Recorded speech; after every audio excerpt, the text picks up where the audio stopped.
dizia nada a ninguém, nem a mim. Eu vi outras qualidades. Se calhar mais. Eu vim para a Covilhã e houve um homem, que o seu primo conhece bem, e qualquer pessoa, se calhar aqui capaz de conhecer, chamado João Manuel Serra Duarte. Foi subgerente no banco. Eu ficava no banco depois dos meus colegas saírem a aprender a fazer câmbios, como máquinas. Para cá, para lá, para fazer o câmbio do Croa, dinamarquesa, do Marco, do Franco, do Suíço, do Belga, não sei. Ora bem, eu quis ser alguém, a ponto de um dia um colega meu ter que se deslocar da cadeira indiscretamente e eu saí fora da perna da cadeira. Comecei a trepar para a cadeira acima, a ponto de chegar ao subgerente. É teimosia que eu falo das crianças hoje, as pequenas, pretenderem ser alguém. E daqueles que já são um pouco com mais idade, com 30 anos, não se acomodarem com o tal dito subsídio de desemprego e dizerem isto não é para mim, qualquer vez para cá. Os cruzados não dão mais dinheiro e nós conhecemos. Temos que realizar de um dia para enfrentarmos tudo. Sendo nós de empresa. Mas temos que nós participar. Agora não sei se concordam ou não. E a plateia. Muito obrigado. Eu agradeço muito as suas várias questões que colocou. Em primeiro lugar, há aí realmente uma semelhança do seu percurso de... Não quero comparar com o homem. Mas houve parte de um percurso de vida que se assemelhou. Também Saramago teve de deixar de estudar porque os pais não tinham dinheiro para que ele prosseguisse estudos, o que foi uma grande dor para Saramago e certamente foi também uma grande dor para si. Ele chegou a frequentar o Liceu Industrial em Lisboa,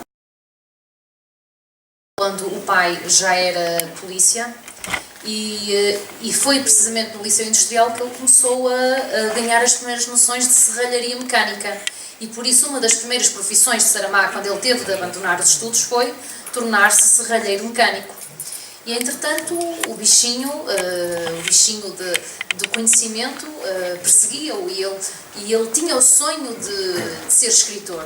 E ele tinha um impulso enorme para ler e por isso tinha as escapadelas para a biblioteca em Lisboa, a biblioteca municipal, e ia lendo. Relativamente às questões que coloca de haver gente que recebe subsídios injustamente ou de haver em Bragança quem dê 60 euros por dia, eu quero lembrar o seguinte: nós não devemos generalizar estas questões. Se há pessoas que podem receber injustamente o subsídio, há pessoas que sem a subsídio, por exemplo, um subsídio de desemprego, porque, por exemplo, por grande azar, o casal que trabalhava na mesma fábrica, a fábrica foi à falência e caíram ambos no desemprego e podem ter filhos para criar. Se não fosse esse subsídio de desemprego, o que seria deste casal enquanto tenta encontrar um novo emprego? Portanto, nós não podemos generalizar as situações e considerar que todo o subsídio de desemprego é errado. Há situações... Mas é que eu... Não estamos, isso é que caracteriza um Estado de Direito. 402 euros para dar sustento a quem não trabalha. Mas isso é que é o Estado de Direito, que garante que pessoas que tiveram o azar de cair em situações mais marginais não vão estar condenadas a um estado de pobreza subhumana. Eu não gostaria de viver num país em que as pessoas têm de roubar para comer para os filhos.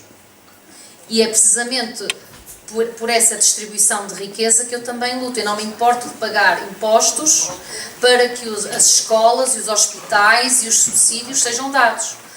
E relativamente a essa questão dos 60 euros por dia em Bragança, e mesmo assim não aparecem pessoas, é porque infelizmente os governos que estiveram desde o 25 de Abril até agora e antes não desenvolveram as regiões do interior como deviam, e neste momento em Bragança a maior parte da população é velha e não é essa população idosa que consegue ir apanhar a azeitona. E por isso, mesmo que paguem 60 euros à hora, se conseguirem mão de obra, é mão de obra deslocada. E muitas pessoas não conseguem andar 30, 40 km e esses 30, 40 km vão significar uma perda de rendimento que não justifica a deslocação. Não é?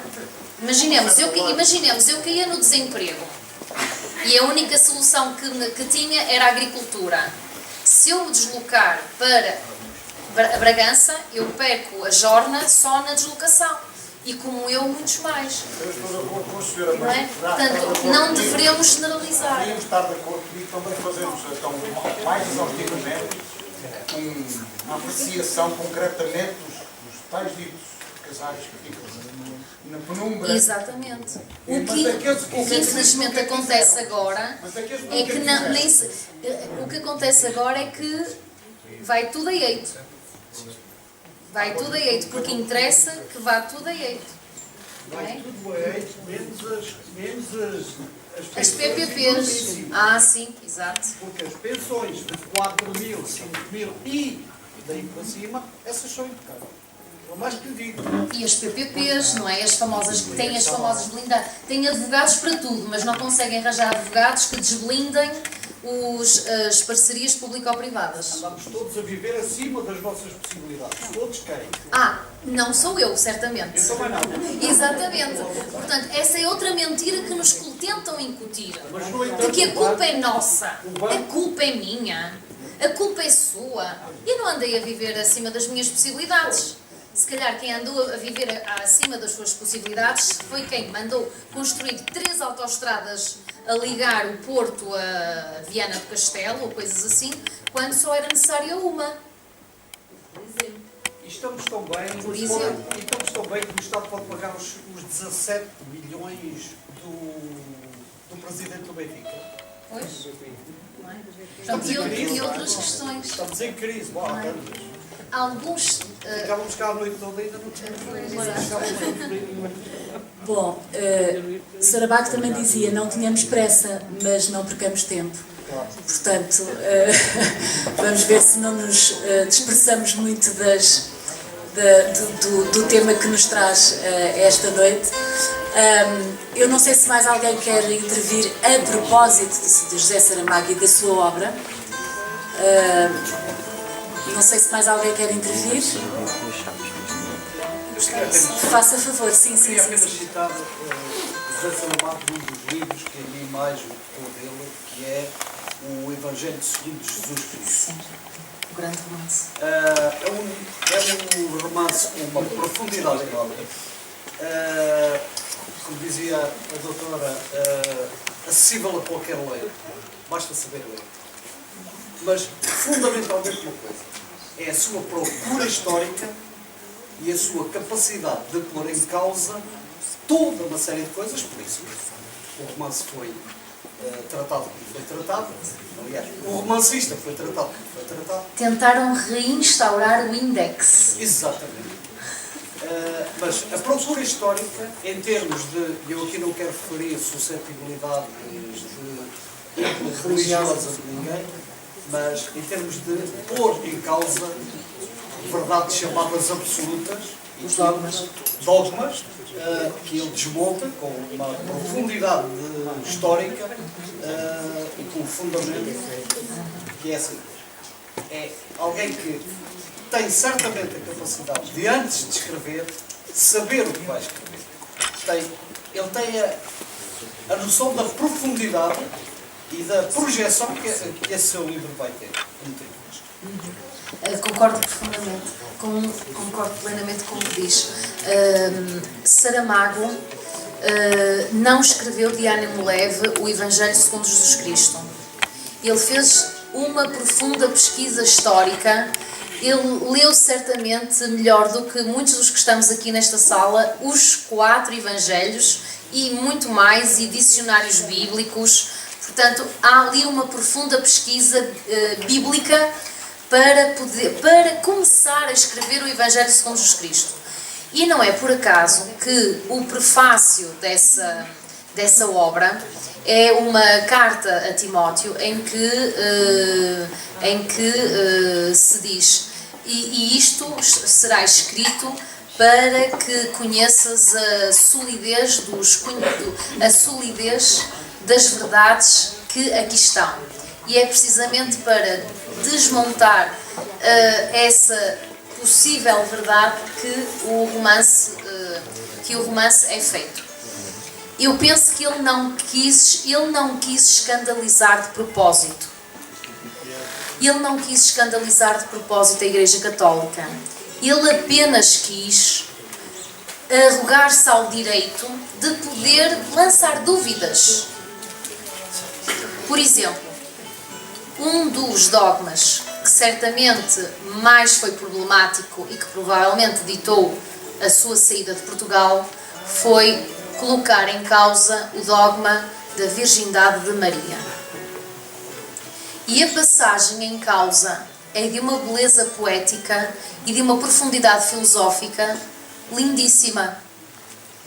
E ele diz mais ou menos isto: o que pode ser tão sagrado quanto o corpo de um homem e o corpo e o ventre de uma mulher para poder gerar um ser tão belo quanto Jesus.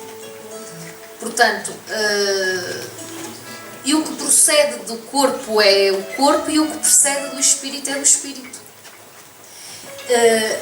E penso que hoje, aos olhos de hoje, não nos choca pensar que José o carpinteiro poderia ser realmente o pai carnal de Cristo, porque o corpo humano é sagrado para Deus também, porque foi Deus que criou, e é nessa lógica que Saramago investe. Portanto, não nos devemos precipitar e pensar que Saramago é um anticlerical. Ele poderá realmente... Ele não tem medo de nada. E nesse aspecto também não tem medo da instituição religiosa, da instituição clerical. E põe algumas hipóteses. E se, muito simplesmente, Cristo for filho de Maria e de José, e for realmente aquele jovem que cresceu com aquelas ideias extraordinárias de bondade e de igualdade entre homens e mulheres, e que ajudou, ao fim e ao cabo, a destruir um império, o Império Romano, que era baseada na força e na escravidão. Não sei se mais alguém quer intervir a propósito da obra de José Saramago.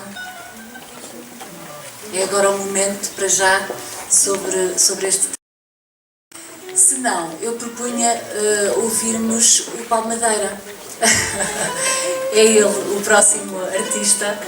O Acácio Marujo e também o António Duarte vão permanecer ali no seu T0 para poderem acompanhar os artistas que se seguem. Paulo Madeira, deixe-te à vontade para escolheres 2 temas. Sim.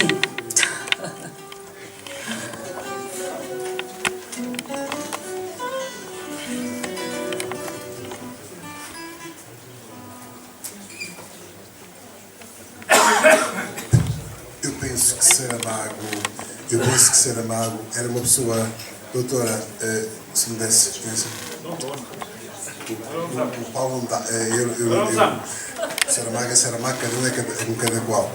Mas eu penso que ele, como pessoa inteligente, como escritor, sabia que ia também à altura ferir a sensibilidade das pessoas. Eu acho que era evitável, aliás, ele autocriticou-se e arrependeu-se. Mas há coisas que não deviam ser ditas, na minha opinião. Acho que ele percebeu mal, portanto, acho que foi duro demais. E ele é um bocadinho para o Pinto da Costa. O Pinto da Costa tem uma boa equipe de futebol. Não é necessário atacar os outros como eu gostava de perceber. Está a misturar as águas. Não é isso. Quando uma pessoa é rica, no caso dele, é rica culturalmente, eu acho que foi baixo demais meter-se numa área que é um dogma efetivamente, mas que fere a sensibilidade das pessoas. Eu penso que ele não foi inteligente. Vamos à música. Mas pronto, ninguém é perfeito. Vamos à música. É a liberdade de expressão. e fica com a raiva se desse a peito mal das orelhas. Não, repare, a religião, como qualquer campo, não pode